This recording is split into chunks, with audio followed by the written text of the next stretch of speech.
राम जी ने इतने बड़े बड़े विद्वान मिले पर हाथ नहीं दिखाया। राम जी ने इतने बड़े बड़े विद्वान मिले पर अपनी पत्रिका नहीं दिखाई। राम जी ने इतने बड़े बड़े विद्वान मिले, किसी से नहीं पूछा कि मेरा दुख कैसे कटेगा, मेरी पत्नी चली गई, मेरा पिता चले गया, राज सत्ता चली गई, दर दर भटकना पड़ रहा है, 14 साल ठोकरे खा रहा हूं, मेरा भाग्य कैसे बनेगा। राम जी ने किसी से नहीं पूछा। जितने संत के दरवाजे पर राम जी जाते थे, हाथ जोड़कर संत पूछते थे क्या सेवा करें राघव, आपको क्या कहें। राम जी कहते थे बस कथा सुना दो, कथा सुना दो। क्यों? क्योंकि राम जी जानते थे दुनिया की सारी व्यथा केवल शिव कथा ही काट सकती है, इसके सिवाय कोई नहीं काट सकता।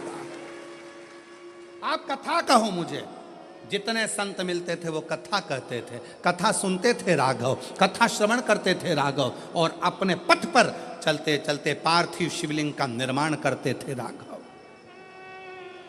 भारत की भूमि पर अयोध्या से लेकर लंका तक भारत सरकार ने राम पथ गमन बनाया है।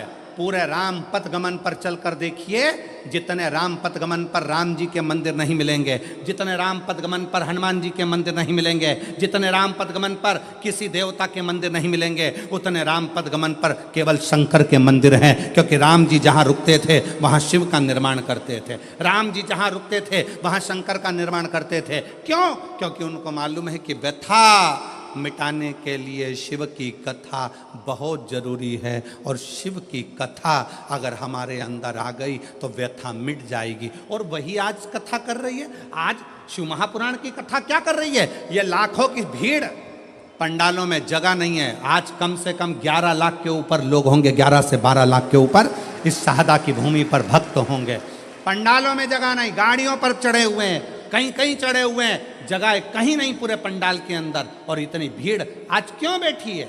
उसको मालूम है कि अब हम सब दूर भटक कर देख लिए, इसलिए राम जी को भी कथा ने ही व्यथा मिटाई थी, और हमारी भी जिंदगी में शिव कथा व्यथा मिटा देगी, तकलीफ मिटा देगी, कष्ट मिटा देगी, दुख मिटा देगी। वो व्यथा मिटाने के लिए शिव तत्व की कथा बहुत जरूरी। दुख किसके जीवन में नहीं आता?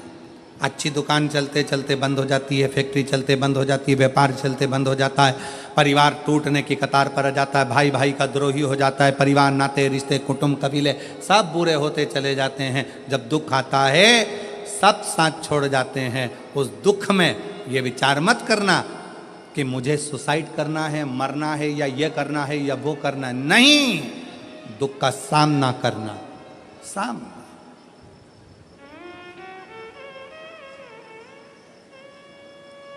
पढ़ो। जितने मेरे बेटा बेटी बैठे हैं उनसे निवेदन है, मेरी बहनों से, मेरी जीजियों से, मेरी बेटियों से खूब पढ़ाई करो। तुम्हारे पापा ने, तुम्हारी मम्मी ने तुम्हारे से बहुत आस लगाई है। घर के लोग तो मना कर रहे थे कि बेटी को बाहर मत भेजो, पर तुम्हारे पापा ने जिद कर कर, माँ भी मना कर रही थी मत भेजो, आज का माहौल ठीक नहीं है।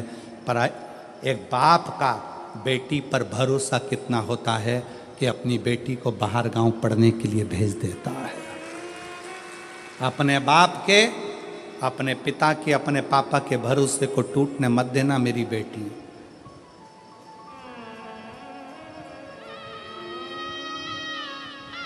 मेरे बेटा, तुम्हारे पापा की जेब में इतना पैसा नहीं है कि तुम्हें बड़े बड़े कोचिंग सेंटर भेजे, बड़ा बड़ा डिप्लोमा कराए, बहुत अच्छे शहर में पढ़ने भेजे, बहुत अच्छा कॉलेज, बहुत अच्छा स्कूल में एडमिशन कराए। तुम्हारे पापा की जेब में इतना पैसा नहीं है। पर मेरे बेटाओं, याद रखना, तुम्हारा पापा ना जाने कहाँ से मेहनत कर कर तुम्हारा पिता ला ला कर तुमको पढ़ा रहा है, तुम्हें मंजिल तक पहुँचा रहा है। वो खुद नहीं पढ़ पाया, खुद आगे नहीं बढ़ पाया, पर अपने बेटे से उसको बहुत आस लगी है। इसलिए बेटा याद रखना, खड़े होना तो सनातन धर्म की लाइन में खड़े होना, खड़े होना तो शिवालय की लाइन में खड़े होना, किसी दारू की दुकान पर मत खड़े होना।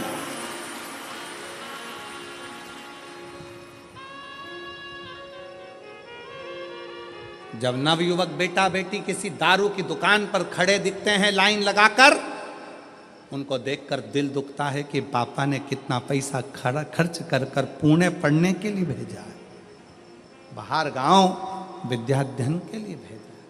थोड़ा सा आप सियोर वाले महाराज का कहना मत मानो, पर अपने पापा का मुख तो देखो। बेटियों से निवेदन है, एक पिता ने अपने भरोसे पर तुम्हें पढ़ने के लिए भेजा है। ये जो फालतू के जो ये लफड़े हैं ना, ये मुझे चाहता है, वो मुझे चाहता है, ये मुझे चाहता है, वो मुझे चाहता है, ये प्यार मोहब्बत, ये सब दिखावे के हैं। 4 दिन की चांदनी,